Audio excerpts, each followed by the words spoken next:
Okay नमस्कार, जय हिंद, भारत माता की जय। मेरा नाम दुर्गेश कुमार शर्मा है and as you know very well मैं एक हिंदी एजुकेटर हूं और इस हिंदी एजुकेटर के साथ साथ यहां पर मैंने एक बहुत प्यारी सी सीरीज शुरू की है। उस सीरीज का नाम है आर्ट एंड कल्चर और इस आर्ट एंड कल्चर की सीरीज में हम अगले पड़ाव पर आ चुके हैं। एक सीरीज मैंने पूरा कंप्लीट किया एंशिएंट हिस्ट्री, जो एक वन शॉट में कंप्लीट किया गया। लगभग 6 से 7 घंटे के बीच की क्लास है। उसको आप प्लेलिस्ट पर जाकर बहुत अच्छे से एंजॉय कर सकते हैं, बहुत अच्छे से देख सकते हैं, बहुत अच्छे से उसको पढ़ सकते हैं, क्योंकि उसके आगे की कहानी हम यहां पर शुरू करने वाले हैं। लगभग मध्यकाल की अगर हम बात करें, उसके पहले before start my session I would like to tell you one thing कि आप सभी का हमारे इस यूट्यूब चैनल स्टडी IQ की PSC वाले यूट्यूब चैनल पर हार्दिक हार्दिक स्वागत है। अब यहां पर जो एक नया सीरीज शुरू किया गया आर्ट एंड कल्चर में, 3 पार्ट में आर्ट एंड कल्चर मैंने समझाया था सिलेबस में। एक एंशिएंट पढ़ेंगे, एक मिडाइवल पढ़ेंगे, एक मॉडर्न पढ़ेंगे। तो एंशिएंट पूरा कंप्लीट कर लिया गया है। अब हम आ पहुंचे आपके मिडाइवल यानी कि मध्यकाल की तरफ। और मध्यकाल में लगभग 6 से 7 लेक्चर में 6 to 7 लेक्चर 6 से 7 लेक्चर में हम क्या करेंगे, पूरा मध्यकाल की आर्ट एंड कल्चर को कंप्लीट करेंगे। पूरी वास्तुकला को हम समझेंगे, बहुत अच्छे तरीके से देखेंगे, पढ़ेंगे और आगे बढ़ेंगे। और इस सेशन को स्टार्ट करने से पहले सबसे पहले आप एक बार जाकर चेक कीजिए कि आपने सेशन को लाइक किया है कि नहीं। वीडियो को अंत तक देखिए, वीडियो बहुत अच्छी लगे तो प्लीज इसे शेयर कर दीजिएगा। और यदि आप पहली बार चैनल पर आए हैं तो सब्सक्राइब करना मत भूलिएगा और बेल आइकन के बटन को प्रेस करना मत भूलिएगा, ठीक है। और आज की क्लास एक तरह से समझ लीजिए मध्यकाल में हम क्या क्या चीजें पढ़ेंगे उसके बारे में रहेगा। और आज की क्लास में हम डिस्कस करेंगे, आप थंबनेल देख सकते हैं कि मध्यकाल की वास्तुकला में हम पढ़ेंगे लिंटन एक्चुअली ये लिंटल है, ल है, ये लिंटल, यहां पर आप ला कर दीजिएगा। तो ये क्या है, ये लिंटल है। तो एक हम पढ़ेंगे लिंटल, सहतीर शैली और आपकी मेहराबदार शैली। लिंटल शैली क्या होती है, मेहराबदार शैली क्या होती है, आज की क्लास में हम डिस्कस करने वाले। किस प्रकार से ये स्टार्ट हुआ, किस प्रकार से देखने को मिला। तो अगर मैं आपसे एक छोटा सा जिक्र करूं कि मध्यकाल की शुरुआत कैसे हुई, कब से हुई, तो आप बहुत अच्छे से जानते हैं मध्यकाल की शुरुआत जो 712 ईस्वी के आसपास हुई थी, जब मोहम्मद बिन कासिम पहले ऐसे शासक थे, मुगल शासक थे जो भारत आए थे। तो मुगल शासक तो नहीं कहेंगे, माफ करिएगा, मुस्लिम शासक ऐसे थे जो भारत आए थे और वहीं से मध्यकाल की शुरुआत भी बताई जाती है, मध्यकाल की शुरुआत वहीं से मानी जाती है। अब बात आता है कि मध्यकाल में हम क्या क्या चीज पढ़ेंगे। और इसके पहले यदि आपको इसकी PDF चाहिए, यदि आप इसकी PDF चाहते हैं तो you can join my Telegram channel Hindi by Durgesh. आप हिंदी बाय दुर्गेश मेरा टेलीग्राम चैनल ज्वाइन कर सकते हैं, इसकी PDF वहां पर मिल जाएगा। और साथ ही साथ आप स्टडी IQ का PSC वाला टेलीग्राम चैनल भी ज्वाइन कर सकते हैं, इसकी PDF वहां पर भी आपको प्रोवाइड करा दी जाएगी। क्लियर है, यस। एंड अब हम शुरू करते हैं मध्यकाल भारत में वास्तुकला कैसी थी। मिडाइवल के टाइम पे भारत की वास्तुकला किस प्रकार से थी और किस प्रकार से हमें चीजों को देखने को मिला, किस प्रकार से हमें चीजों को पढ़ने को मिला, वो सारी चीजें हम यहां पर पढ़ेंगे। तो क्या क्या चीजें हम डिस्कस करेंगे, तो वेरी फर्स्ट हम डिस्कस करेंगे कि इसकी शुरुआत कैसे हुई, मध्यकाल की शुरुआत कैसे हुई, उसमें आर्ट एंड कल्चर का कैसा स्वरूप देखने को मिला, किस प्रकार का फॉर्मेट देखने को मिला, क्या चीज नई थी एंशिएंट से क्या क्या चीजें समानता यानी कि एक जैसी उठा ली गई थी मध्यकाल में, उसमें क्या क्या चेंजेस किए गए थे मंदिरों के निर्माण में, मूर्ति के निर्माण में, दीवारों के निर्माण में। हमने बहुत अच्छे से पढ़ा है, शैलियां मैंने आपको बहुत अच्छे से पढ़ाई थी, वही शैली यहाँ नहीं आ गई आपकी। एक तो लिंटल सहतीर शैली आ गई और एक आपका मेहराबदार शैली आ गई। तो ये क्या शैली थी, क्या ये प्राचीन काल में जो शैलियां थी उनसे कुछ अलग थी या कुछ नई चीजें थी या वही चीज समानता थी, क्या 19-20 का अंतर था या बहुत ज्यादा डिफरेंस देखने को मिला, वो सारी चीजें हम बात करने वाले मध्यकाल में। शुरुआत कैसे हुई, अच्छा इसी शुरुआत के बाद हम डिस्कस करेंगे यहां पर हम डिस्कस करेंगे इस की शैलियां, मध्यकाल की शैलियां हम डिस्कस करेंगे। बेसिकली जो शैली है, एक तो हम डिस्कस करेंगे मेहराबदार शैली डिस्कस करेंगे और एक हम डिस्कस करेंगे लिंटल क्षैतिज शैली, लिंटल क्षैतिज शैली डिस्कस करेंगे। ये तो शुरुआत की बात होगी। देन इसके बाद हम पढ़ेंगे यहां पर कि सबसे पहले स्टार्ट होता हमारा दिल्ली सल्तनत। दिल्ली सल्तनत, तो दिल्ली सल्तनत में क्या क्या वास्तुकला थी, किस प्रकार के चेंजेस देखने को मिले, कुछ नई चीज देखने को मिली कि ये चीज, यहीं पर सबकी चीजें पढ़ेंगे। गुलाम वंश पढ़ेंगे, है ना, आपका तुगलक वंश पढ़ेंगे, लोधी वंश पढ़ेंगे, सभी वंशों के बारे में पढ़ेंगे कि उनमें क्या क्या चीजें नई देखने को मिली, क्या क्या चीजें पुरानी देखने को मिली। साथ ही साथ जैसे ही आपका दिल्ली सल्तनत कंप्लीट होता है, यहां पर नेक्स्ट हमारा आता है मुगल काल। और वास्तुकला मध्यकाल में, मुगल काल में सबसे ज्यादा देखने को मिला। As you know very well, चाहे शाहजहां हो गए हो, है ना, चाहे औरंगजेब हो, चाहे जहांगीर हो, कोई भी ले लीजिए, अकबर ले लीजिए, तो सारी चीजें यहाँ पर देखने को मिलेगी। किसने क्या बनवाया, उसकी क्या शैली थी, किस प्रकार से काम करता है। और मध्यकाल में ही हम देखेंगे कि कश्मीर में भी बहुत सारी चीजें देखने को मिली। तो हम पढ़ेंगे यहाँ पर कश्मीर में वास्तुकला, कश्मीर में उस समय वास्तुकला कैसी हो रही थी। और एक अलग से फैक्ट पढ़ेंगे हम, वो रहेगा कि भारत में सूर्य मंदिर, टोटल भारत में कितने सूर्य मंदिर हैं, ये हम अलग से एक फैक्ट पढ़ेंगे। यहां इतनी ही बात हम क्या करेंगे, अपने मध्यकाल में जो वास्तुकला उसको हम यहां पर डन करेंगे। तो देख लीजिए, इसी को हम शुरू करने वाले। आज की जो बात है, हम आज की बात करेंगे शुरुआत की, और आज की हम बात करेंगे शैली की। फिर अगला लेक्चर रहेगा दिल्ली सल्तनत पे पढ़ेंगे। एक लेक्चर दिल्ली सल्तनत पे पूरा रहेगा, 1 से 2 लेक्चर जा सकता है। मुगल काल भी 1 से 2 लेक्चर जा सकता है। एक लेक्चर में कश्मीर में वास्तुकला पढ़ेंगे और एक लेक्चर में भारत में मंदिर पढ़ेंगे। यानी कि 1 लेक्चर, 2 लेक्चर, 3, 4 लेक्चर, 5 लेक्चर, 6, और इसको अगर मैं 2 लेक्चर में जाता है ये, तो 7 लेक्चर में अपना ये कंप्लीट हो जाएगा। बढ़िया आराम से पढ़ेंगे, सारी चीजें कवर की जाएगी, बारीक से बारीक चीज हम कवर करेंगे और डिटेल से डिटेल में हम पढ़ने वाले, जैसा कि हमने एंशिएंट काल में पढ़ा था। और बहुत अच्छा आपने उसमें स्नेह दिया, बहुत प्रेम दिया, बहुत अच्छा लगा वो वीडियो, बहुत पसंद किया आपने। इसी बेसिस पे मैं मध्यकाल भी लेकर यहाँ पर आ गया हूँ। सो चलिए शुरू करते हैं आज की क्लास को, ठीक है। ओके, तो शुरू करें हम। सबसे पहले हम इसकी स्टार्टिंग पढ़ते हैं, स्टार्टिंग के बाद आगे की चीजों को देखेंगे। तो द वेरी फर्स्ट अगर हम बात करें तो यहां पर निकल के आ जाता है कि इसकी शुरुआत कैसे हुई। और आई ऑलरेडी टोल्ड यू कि इसकी जो शुरुआत की गई थी वह कब की गई थी, 1712 ईस्वी में सिंध पर, 1712 ईस्वी में सिंध पर अरब विजय के साथ ही, 1712 ईस्वी में सिंध पर अरब विजय के साथ ही भारत की पश्चिमी सीमाओं पर मुगल शासकों का आगमन प्रारंभ हो गया था। आपने हिस्ट्री में भी यही चीज पढ़ा होगा, वही चीज मैंने यहाँ पे लाइन लिखा कि सिंध पर क्या हो गया, अरब विजय के साथ ही भारत के पश्चिमी सीमाओं पर जो हिंद कुश पर्वत था, उसके हिंद कुश पर्वत को क्रॉस करते हुए लोग आना शुरू कर दिए थे 1712 ईस्वी से। ठीक है, मुसलमान शासकों का आगमन आरंभ हो गया था। ये पहले व्यक्ति आप देख रहे होगे स्क्रीन पे, यहाँ पर एक इमेज लगाई गई बहुत प्यारी सी, ये मोहम्मद बिन कासिम थे। ठीक है, शासकों का शुरुआत हो गया, जिसमें से यहाँ पे बताया गया अगला पॉइंट की 12वीं शताब्दी ईस्वी तक, 12वीं शताब्दी ईस्वी तक दिल्ली के सिंहासन पर एक इस्लामिक शासक ने अधिकार कर लिया। इसने भारतीय इतिहास में मध्यकाल के आरंभ का श्री गणेश किया था। 12वीं शताब्दी की बात करेंगे तो एक शासक ने क्या किया था, यहाँ पर आधिपत्य कर लिया था। और आप बहुत अच्छे जानते हैं कि वह कौन सा शासक था। जरा मुझे कमेंट करके बताइए कि वह कौन सा शासक था जिसने 12वीं शताब्दी में पहली बार दिल्ली के सिंहासन पर बैठने का क्या बोल सकते हैं, गौरव हासिल किया था या विजय प्राप्त किया था, तो मुझे कमेंट करके बताइएगा। फिर अगला पॉइंट निकल के आता है कि आगामी वर्षों में भारतीय वास्तुकला व्यापक परिवर्तन से, आगामी वर्षों में भारतीय वास्तुकला व्यापक परिवर्तन से आपके गुर्जी, जिसमें गुर्जी भारतीय परिवर्तन, गुर्जी नहीं गुजरी, सॉरी,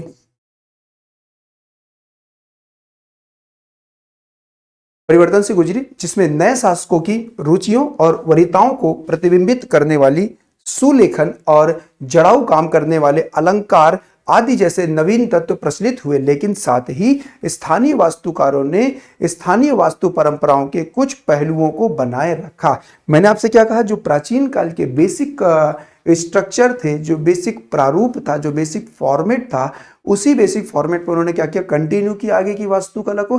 लेकिन कुछ रुचियां ली, रुचियां किस प्रकार से ली, क्या नया देखने को मिला, क्या चेंजेस किया मुगल शासकों ने, किस प्रकार से अंतर आया, वो यहाँ पर निकल के आता। थोड़ा सा इमेज भी देखिए, बहुत सारी इमेज मैंने ऐड कर रखा है इस स्लाइड में। हमने कहा वास्तुकला में हम भारतीय शैली के साथ किसको जोड़ दिए थे, हम भारतीय शैली के साथ फारसी शैली का संगम देखते हैं। यानी कि जो हमारी नई वास्तुकला निकली, जो हमारी नई वास्तुकला निकल के आई, यानी कि मध्यकाल की, तो प्राचीन वास्तुकला क्या थी, हमारी प्राचीन वास्तुकला जो थी वह भारतीय शैली थी। वह क्या थी, आपकी भारतीय शैली थी। और जैसे मुसलमान शासक आते हैं उसमें उन्होंने क्या कर दिया, फारसी शैली को भी ऐड कर दिया, उसी में एडिट कर दिया, कुछ नया नहीं किया, बस एडिट कर दिया, फारसी शैली को एडिट कर दिया। और ये जो दोनों शैलियां थे, इसको कहा गया आपका इंडो इस्लामिक वास्तुकला कहा गया। इसी को क्या कहा गया, इंडो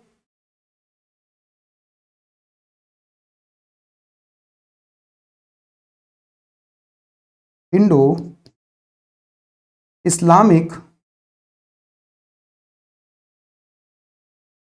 वास्तुकला। इसे क्या कहा गया, इंडो इस्लामिक वास्तुकला गया, यानी कि भारतीय अरबी वास्तुकला के रूप में जाना गया। कहने का तात्पर्य था, अब क्या था भारतीय शैली, मैंने आपको पढ़ाया है, क्या क्या पढ़ाया है जरा ध्यान से बताइए मुझे। मैंने आपको पढ़ाया है बेसर शैली, मैंने आपको पढ़ाया है द्रविड़ शैली, मैंने आपको पढ़ाया है नायक शैली, मैंने आपको पढ़ाया नागर शैली, मैंने आपको पढ़ाया होयसाल शैली। ये सारी चीजें मैंने आपको एंशिएंट काल में कंप्लीट किया था। उन्हीं शैलियों को उठाकर उसमें फारसी शैली ऐड कर दी गई, और जब फारसी शैली ऐड कर दी गई तो उस शैली का नाम रख दिया गया इंडो इस्लामिक शैली कह दिया गया, यानी कि भारतीय अरबी शैली के नाम से जाना जाने लगा। वो शैलियां थी क्या, वो शैलियां किस प्रकार से काम करती थी, तो इसे ही क्या कहा गया मेरे प्यारे दोस्तों, इंडो इस्लामिक शैली के नाम से जाना गया। अब इसमें क्या क्या चीजें नई निकल के आई। अब देखिए इंडो इस्लामिक शैली आगे हम पढ़ेंगे, इसको आपका अरबेस्क डिजाइन के नाम से भी जाना गया, इसी को हम मेहराबदार शैली भी कह सकते हैं। और जो प्राचीन हमारी भारतीय शैली थी उसमें किस प्रकार से चेंजेस देखने को मिला, जो आप देखते हैं कि आज बड़े बड़े मस्जिद मिलते हैं, गुंबदाकार मिलते हैं, तो हमारे मंदिर का संरचना कुछ और था, मस्जिदों की संरचना कुछ और है। तो क्या चेंजेस मिला, एक्चुअली बेसिक चेंजेस हमने वहीं पे किया। और दूसरा चेंजेस क्या किया, जैसे कि आपने पढ़ा होगा प्राचीन काल में कि जो दीवारें थी, हमारी जो भित्ति दीवारें थी, उस दीवारों पे हमने बाहर भी कुछ चित्र बनाए थे, जैसे आप खजुराहो में मंदिर को देख सकते हैं। नागर शैली में जाएंगे, मीनाक्षी मंदिर जाएंगे तो वहां पर भी बहुत सारी चित्रकारी देखने को मिलती है। तो इन चित्रकारियों को हटाकर, ये बड़े बड़े मूर्तियों को हटाकर जो एक कथात्मक मूर्ति लगाई गई थी, मान लीजिए किसी रामायण के एक दृश्य को दर्शा दिया गया हो, चित्र में उकेर दिया गया हो, ये हमारी शैली थी, ये भारतीय शैली थी। इन्होंने क्या किया, उस प्लेन दीवार को ही काटकर बहुत बारीक नक्काशी कर दिया, मतलब जालीदार उन्होंने क्या किया, दीवारों का निर्माण करना शुरू किया, जो हमारी शैली में देखने को नहीं मिलता है। तो बारीक बारीक जो नक्काशियां देखने को मिलता है, दीवार के आसपास जो झरोखे बनाए गए पत्थरों को काट काट कर, एक्चुअली वो कहां पे, मध्यकाल से शुरू होता है, मिडाइवल आपके हिस्ट्री में देखने को मिलता है, उसे ही इंडो इस्लामिक शैली कहा गया। जैसे आप यहाँ पर कुछ इमेज देख लीजिए, यहाँ पर आप देखेंगे कि बड़ा सा चित्रकारी की गई, बहुत सारी कलाकृति बनाई गई, बहुत डिजाइन किए गए, बहुत अनमोल पत्थरों का प्रयोग किया जाता था, जैसे हीरा हो गया, नीलम हो गया, माना मोती हो गया। ये जो पत्थर आज बहुत अनमोल होते थे, उस समय दीवारों पर लगाए जाते थे, सिर्फ अच्छे सौंदर्य के लिए लगाए जाते थे। क्लियर है। और यहां पर देखेंगे, इस इमेज में देखें तो ये जालीदार झरोखे बनाए गए हैं, आप छोटा सा देखेंगे जालीदार झरोखे बनाए गए हैं।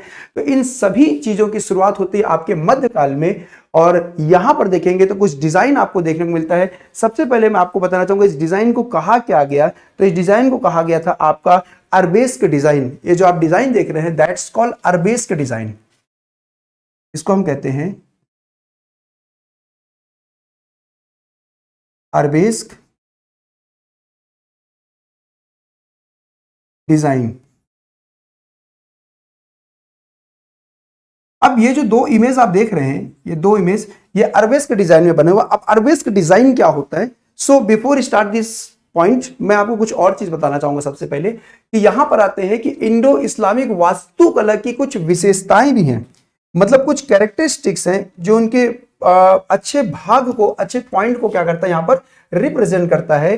तो सबसे पहले हम यहाँ पर पढ़ेंगे कि इनके क्या क्या कैरेक्टरिस्टिक्स देखने को आपको मिल जाते हैं। द वेरी फर्स्ट यहाँ पर हम पढ़ेंगे, क्या लिखा है कि इस अवधि के दौरान मेहराब और गुंबदों के प्रयोग ने, वेरी वेरी इंपॉर्टेंट, मेहराब और गुंबदों के प्रयोग ने प्रमुखता प्रदान की। गुंबद तो समझ में आ गए कि मस्जिदों के ऊपर जो बड़े बड़े मंदिरों के ऊपरी हिस्से को, मंदिरों के शिखर को हटाकर जो गुंबद बनाए गए वो मुस्लिम शासकों ने बनाया। मतलब मंदिर का बेसिक स्ट्रक्चर तो उन्होंने उठा लिया हमसे भारतीय शैली से, और उन्होंने मंदिर के ऊपरी शिखर को हटाकर जो आपका चतुर्मुख था, पंचमुख था, षडमुख था, सतमुख था, अष्टमुख था, उनको हटाकर उन्होंने क्या किया, गुंबद बना दिया। तो सबसे पहले तो ये निकल के आता है कि भाई इसमें क्या क्या गुंबदों का निर्माण शुरू हुआ। दूसरा, मेहराब की शुरुआत की गई। अब मेहराब क्या होता है? मेहराब का मतलब होता है कि जो बहुत महंगे महंगे पत्थर हुआ करते थे। जैसे अगर मैं आज की बात करूं तो आज जैसे आप देखेंगे तो आज भी घरों में बहुत महंगे महंगे पत्थरों का यूज किया जाता है, सीढ़ियों पर या जमीन पर। तो उस समय की जो बात थी, जो प्रयोग किए जाते थे, तो मैं आपसे बात कर रहा हूं कि मेहराब क्या होता है। देखिए मेहराब में मैंने आपसे बात की कि जो महंगे महंगे पत्थर हुआ करते थे, उन महंगे पत्थरों को दीवार पर लगाए जाते थे, और ना केवल महंगे महंगे पत्थरों को लगाए जाते थे बल्कि महंगे महंगे रत्नों को लगाया जाता था। बहुत महंगी महंगी डिजाइनें बनाई जाती थी जो उस महल को बहुत ज्यादा अलंकृत करने का काम करती थी। मतलब मन मोह लेने वाली बातें थी वहां पर। तो जो हम मूवीज में देखते हैं, जैसे पुरानी मूवीज देख लीजिए, कोई भी मूवीज देख लीजिए, औरंगजेब की कोई मूवी देख लीजिए, अकबर की कोई मूवी देख लीजिए, तो वहां पर जो महल बनाए जाते थे, खैर वो तो एक बहुत कह सकते हैं 0.01% मूवी में दिखाता है। अगर रियलिटी में उसको दिखाया जाता है या रियलिटी में आज वैसा होता है जैसा हम पढ़ते हैं, तो वो एक अपने में ही अनुपम दृश्य होता है ना। मतलब एक तरह से कह सकते थे कि एक यूनिकनेस की उदाहरण होती है, जिसमें से एक सबसे उदाहरण आज भी प्रेजेंट है हमारे भारत में, दैट इज ताजमहल। ताजमहल देखा जाए तो वो कितने महंगे पत्थरों का प्रयोग किया गया है, तो वह भी एक तरह से मेहराब शैली में देखने को मिलता है। वह भी मेहराबदार शैली के अंतर्गत पढ़ने को मिलता है, मेहराबदार शैली के अंतर्गत देखने को मिल जाता है। ठीक वहीं पे कहा गया, दूसरा लिखा है कि इसे वास्तुकला की मेहराबदार शैली के रूप में जाना गया, जैसा कि मैंने आपसे बताया। फिर लिखा है, और जिसने वास्तुकला की पारंपरिक लिंटल शहतीर शैली का स्थान ग्रहण कर लिया। ये जो लिंटल आपका शहतीर शैली है, ये जो है, यह अगर मैं आपसे सरल शब्दों में करूं तो यह एक तरह से भारतीय शैली के नाम से जाना जाता है। तो जो प्राचीन हमारी भारतीय शैली था, उसके स्थान पर ये जो हमने नया अपना एक कार्य स्टार्ट किया, उस कार्य को यहां पर कहा गया मेहराबदार शैली, जो भारतीय वास्तुकला के बिल्कुल नक्शे कदम पर चला, लेकिन बिल्कुल अपनी एक नई छाप के साथ यहां पर आता निकल कर आता है। अब इसमें था क्या क्या, तो सबसे पहले लिखा कि इस्लामिक शासकों ने क्या किया, मस्जिदों और आपके मकबरों के चारों ओर मीनारों का उपयोग प्रचलित किया। सबसे पहले मीनार बनाई गई, बड़ी बड़ी मीनारें बनाई जाती थी। कहां पर? मस्जिदों में बनाई जाती थी और मकबरों। मीनार आप देखे होंगे आज भी किसी भी मस्जिद चले जाइए, इवन 2025 में भी आप किसी भी मस्जिद चले जाएंगे तो वहां पर भी आपको बहुत सारी मीनारें देखने को मिल जाएंगी। मस्जिदों में बहुत सारी मीनारें देखने को मिल जाएंगी। तो मीनारों का प्रयोग मिलता था, मकबरों में मीनारों का प्रयोग मिलता था। इवन आप ताजमहल देख लीजिए, ताजमहल के चारों तरफ मीनार बनाए गए, बीच में मकबरा मिलता है वहां पे, है कि नहीं? बिल्कुल। तो वही चीज यहाँ पे निकल कर आता है। साथ ही क्या लिखा कि उनके निर्माण में जोड़ने वाले पदार्थ के रूप में किसका प्रयोग करते थे? भाई गारे का प्रयोग करते थे। क्या करते थे? गारे का प्रयोग किया करते थे। ठीक है। अब बात निकल के आता है कि ये गारा क्या होता है, जिसको अपन इंग्लिश में मोटर कह देते हैं। तो गारा एक तरह से, अगर मैं 2025 आज की बात करूं तो गारे का मतलब होता है जब जो दो ईंटों को जोड़ने के लिए हम जिस मसाले का यूज करते हैं, जिसमें आपका रेत होता है, सीमेंट होता है ना, पानी होता है, तो इनको मिलाकर एक गारा बनाया जाता है। प्राचीन काल में यानी कि मध्यकाल की हम बात कर रहे हैं, तो उस समय जो गारे बनाए जाते थे वह बनाए जाते थे आपके लाइम प्लस सैंड से।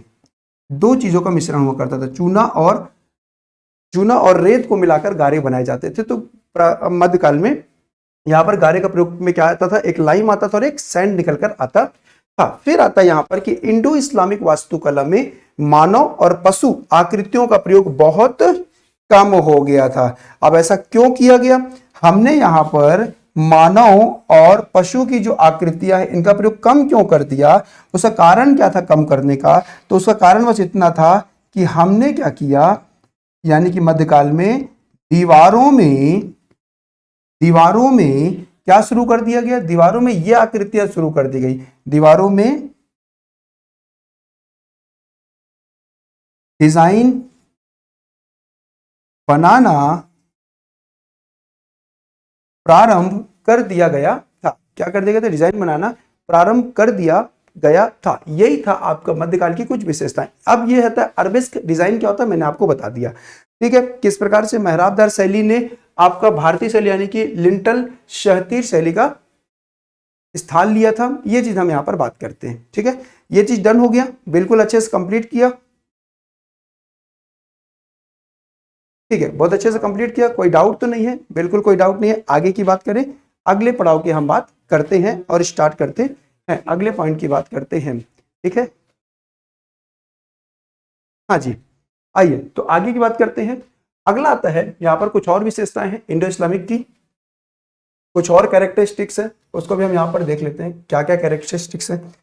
देखिए, हमने बात किया कि यहाँ पर कि हिंदू वास्तुकला जहां बहुत संकीर्ण हो गई थी, संकीर्ण मतलब बहुत कम हो गई थी, इसका यूज जो है बहुत कम कर दिया गया था, वहीं इंडो इस्लामिक वास्तुकला ने इसमें विशालता, व्यापकता और बृहत्ता का समावेश किया, चीजों को और फैलाया, बड़े बड़े जगह पर यूज किया। उन्होंने बहुत कम जगह पर यूज किया था, लेकिन इसी को इंडो इस्लामिक को बहुत बड़े लेवल पे, बहुत ब्रॉड लेवल पे इसको क्या किया गया, यूज किया गया और प्रयोग किया गया। अगला पॉइंट आता है कि जहां पिछली संरचनाओं में अलंकरण के साधन के रूप में मूर्तियों का उपयोग किया जाता था, एज आई टोल्ड यू, मैंने आपसे कहा था कि दीवारों में क्या कहते थे, कथात्मक मूर्तियां बनाई जाती थी, किसी की स्टोरी बना दी जाती थी, या हम कह सकते थे किसी गंगा की, किसी यमुना की, किसी की भी हम मूर्ति क्या कर देते थे, बना देते थे दीवारों पर। तो यही कहा गया कि पिछली संरचनाओं में अलंकरण के साधन के रूप में सिर्फ मूर्तियों का उपयोग किया जाता था, वहीं इंडो इस्लामिक वास्तुकला में अलंकरण के साधन के रूप में सुलेखन का उपयोग किया गया। सुलेखन का मतलब क्या होता था, बहुत सारी डिजाइनों का प्रयोग किया था, और डिजाइनों में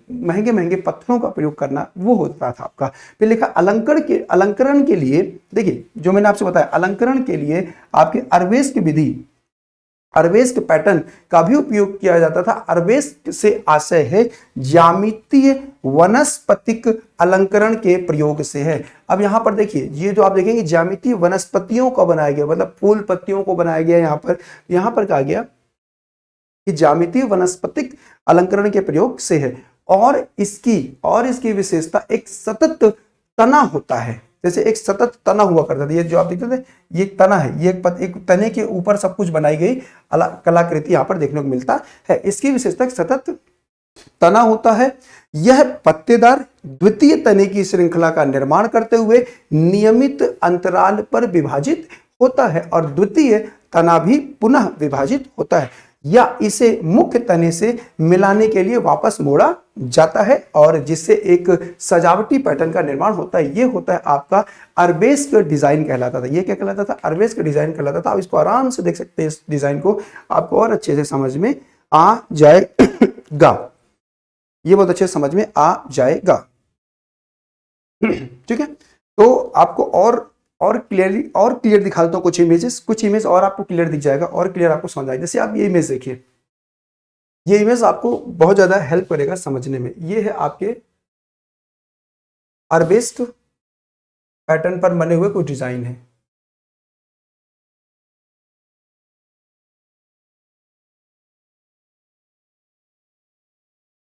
हाँ, देख लीजिए, ये कुछ अरबेस्क पैटर्न पर डिजाइन बने हुए। देखिए आप घर बने हुए, घरों को यहाँ पर सजाया गया, देखो कितने प्यारे प्यारे कलर से सजाए गए। यहाँ पर देखिए, ये जो कलर, ये देखिए, ये अरबेस्क है, ये पूरा दिख रहा है, ये पूरे दीवारें, ये दीवार, ये पूरा अरबेस्क दिख रहा है। ये पूरा देखिए, ये अरबेस्क से, ये पूरा अरबेस्क शैली है, ये पूरा अरबेस्क शैली दिख रहा है आपको, ये दिख रहा है, ये दिख रहा है अरबेस्क शैली। यहाँ पर तो पूरा घर ही बनाया गया अरबेस्क शैली से, कि ये कोना देख सकते हैं, ये जमीन देख सकते हैं, ये दीवारें देख सकते हैं, ये देखिए कलर दिख रहा है आपको। ये सभी के सभी क्या है? ये सभी के सभी अरबेस्क पैटर्न पर देखने को आपको मिल जाते हैं। इसी को अरबेस्क शैली के, अरबेस्क डिजाइन के नाम से जाना जाता है। ये सारी चीजें अरबेस्क डिजाइन कहलाता है। मैं यहाँ पर लिख भी देता हूं,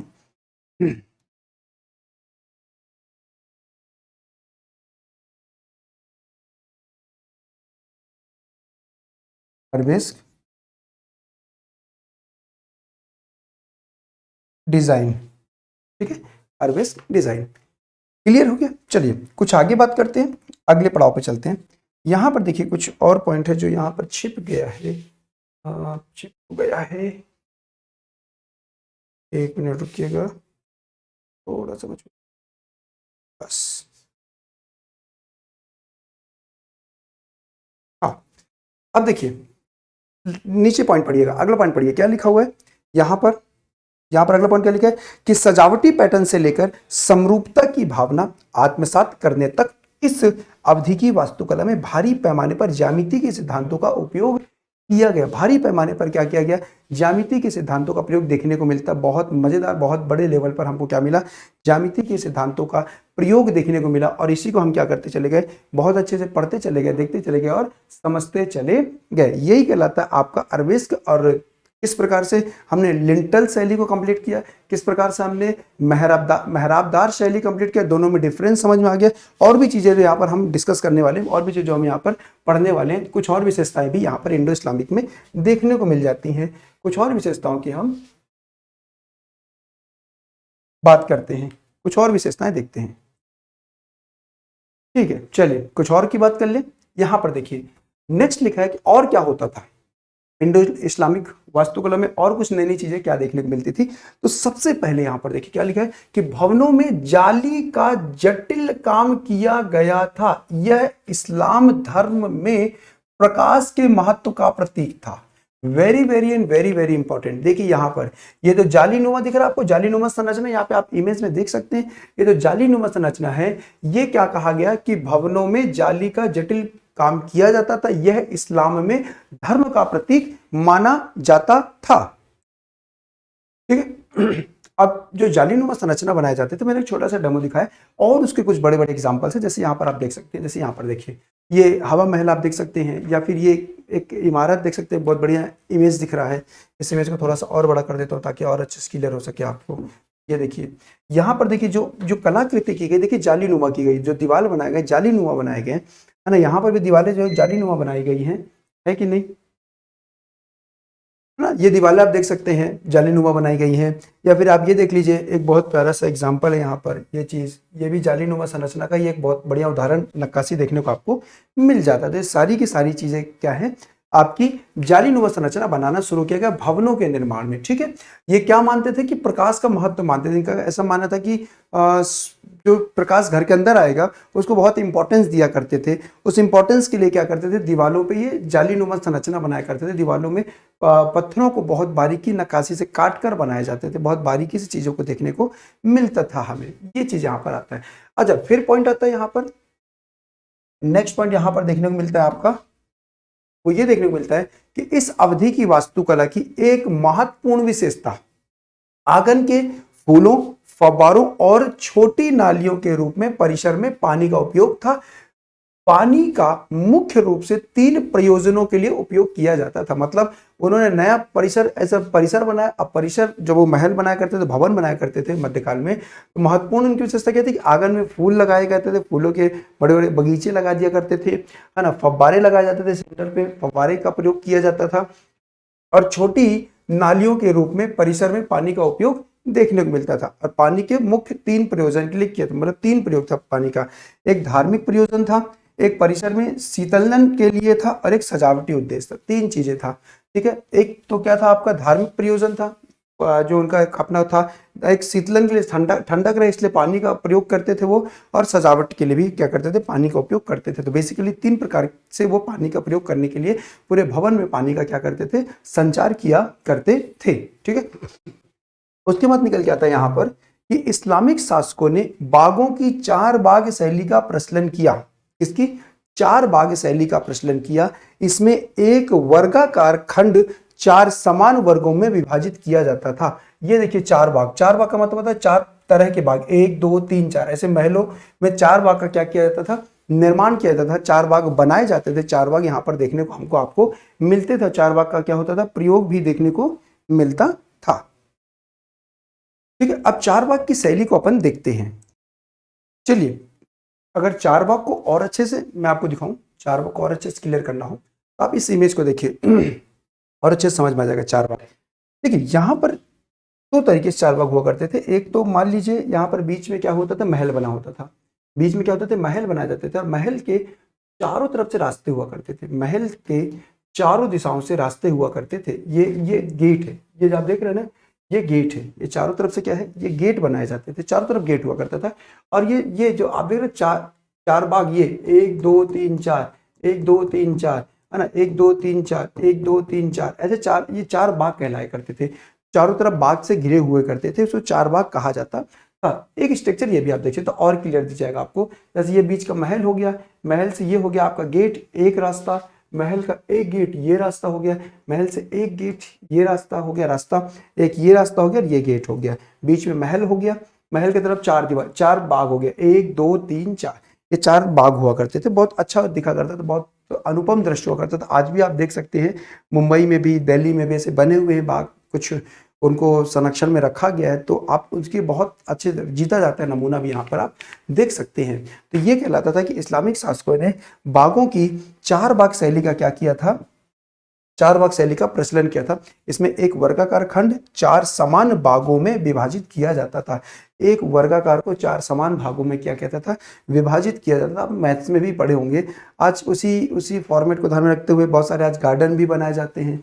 ठीक, उसी फॉर्मेट रखते हुए हम गार्डन भी बहुत सारा देखते हैं। तो वो जो आज गार्डन का निर्माण हुआ है, आज जो हम उपवन जो घूमने जाते हैं, है ना, तो वो सभी की सभी चीज़ें यहीं से निकल कर, नहीं चार बाग से निकल कर आती हैं। ठीक है, और चार बाग के बाद हम चलते हैं अगली विशेषताओं की तरफ, अगली विशेषता की तरफ चलते हैं। तो अगली विशेषता यहाँ पर निकल के कुछ और आ जाती है, कुछ और विशेषताओं के बारे में भी हम यहाँ पर डिस्कस कर लेते हैं।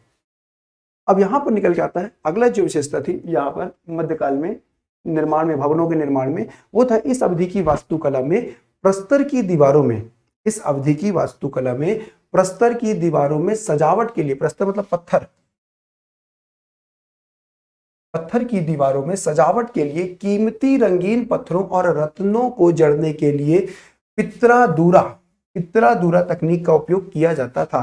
तो कभी एग्जाम में आ जाए कि पित्रा दूरा तकनीक क्या होता है, शॉर्ट आंसर लिखने के लिए, तो पित्रा दूरा तकनीक क्या हुआ करता था, यह एक ऐसी तकनीक थी जो मध्यकाल की वास्तुकला में प्रस्तर की दीवारों को सजाने के लिए किया जाता था। उसमें रंगीन पत्थर और रत्नों को जड़ने के लिए प्रयोग किया जाने वाली तकनीक थी, जिसे हम क्या कहते थे, पित्रा-दूरा तकनीक कहते थे, पित्रा-दूरा आपका टेक्निक कह देते थे। यहाँ पर देख लेंगे जो आप चित्रकारी देख रहे हैं, इसमें बहुत महंगे महंगे पत्थर लगे हुए, बीच बीच में यहाँ पर पत्थरों का प्रयोग किया गया है। ये देखिए यहाँ पर ये चीजें देख रहे हैं ना आप, ये यहाँ पर रत्नों का प्रयोग किया गया, यहाँ पर जो आप देख रहे हैं ये रत्नों का प्रयोग यहाँ पर आपको देखने को मिल जाता है। ये चीज हुआ था आपका पित्रा-दूरा तकनीक। साथ ही साथ यहाँ पर आता है कि एक और अनूठी विशेषता भवनों में वह क्या थी आपकी, वह थी आपकी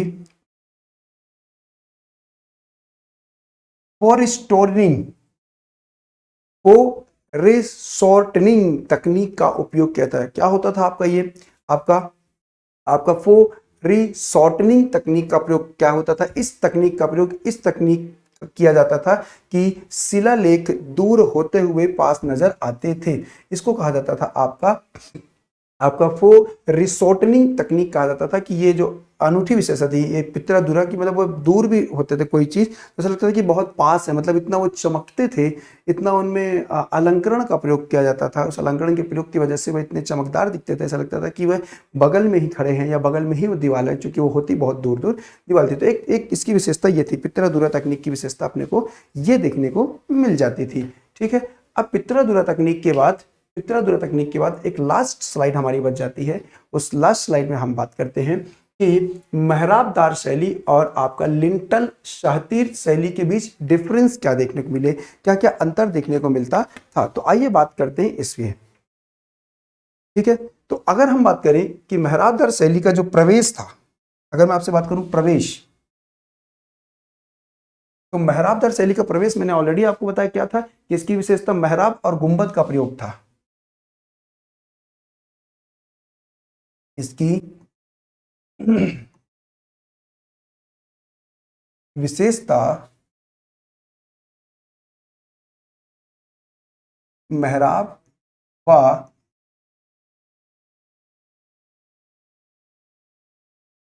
गुंबदों का प्रयोग था।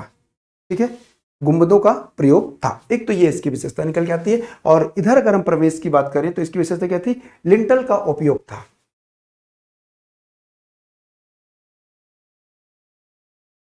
इसकी विशेषता लिंटल का प्रयोग था। अभी दोनों होते क्या है, देखिए दीवारों में जो एक छत बनती है ना, हमारा हमारे घर के जो एंट्रेंस होता है, एंट्रेंस कैसा होता है, ऐसे फ्लैट होता है, ऐसा एंट्रेंस फ्लैट होता है, आप देखते हैं ये हमारा एंट्रेंस ऐसे फ्लैट दिखता है, तो ये लिंटल कहलाता है। और जो हमारा एंट्रेंस एंट्रेंस होता है वो अगर ऐसे हो, इस प्रकार से गुंबदाकार, ये ऐसा एंट्रेंस हो, ऐसा ऐसा एंट्रेंस होता है, ये क्या कहलाता था आपका, मेहराबदार शैली कहलाता था। इनका एंट्रेंस में कुछ इस प्रकार डिफरेंस देखने को मिलता था। अच्छा, दूसरा मिलता है अपने को, दूसरा मिलता है कि मस्जिदों के शीर्षक पर गुंबद का प्रयोग सामान्यतः अर्धगोलाकार होते थे, है ना।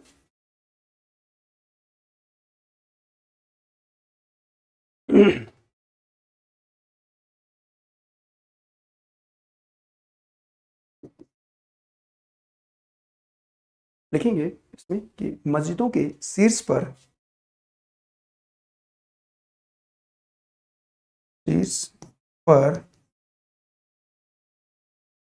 गुंबद का प्रयोग सामान्यतः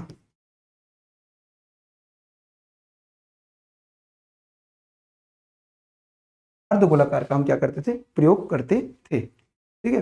और वहीं पे हम बात करें, वहीं हम बात करते हैं यहाँ पर कि मंदिरों के शीर्ष पर शिखर का उपयोग होता था।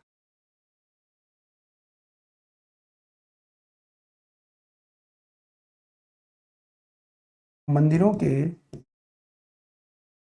शीर्ष पर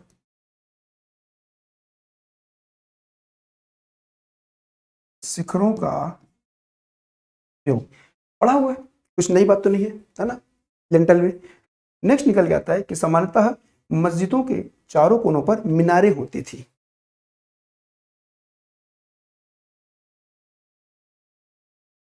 सामान्यतः मस्जिदों के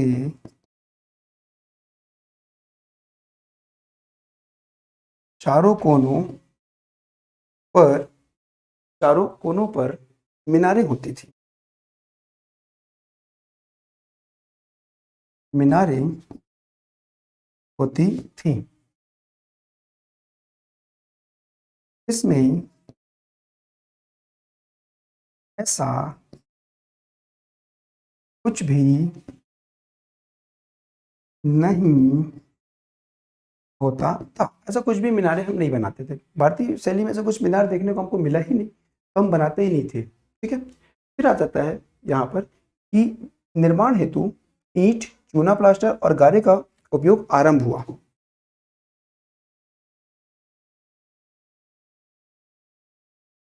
निर्माण में ईंट,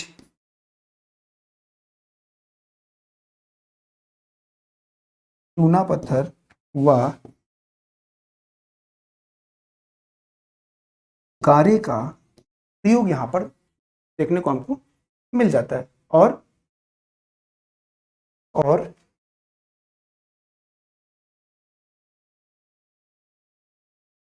यहाँ पर निर्माण में सामान्यतः हमें क्या देखने को मिला, प्रस्तर, हम पत्थरों को काट कर ही बनाते थे और उसका हमारे पास कोई दूसरा रास्ता नहीं था, दूसरा सब्स्टिट्यूट नहीं था, हम उसको क्या करते थे, प्रस्तर को काट कर बनाया करते थे।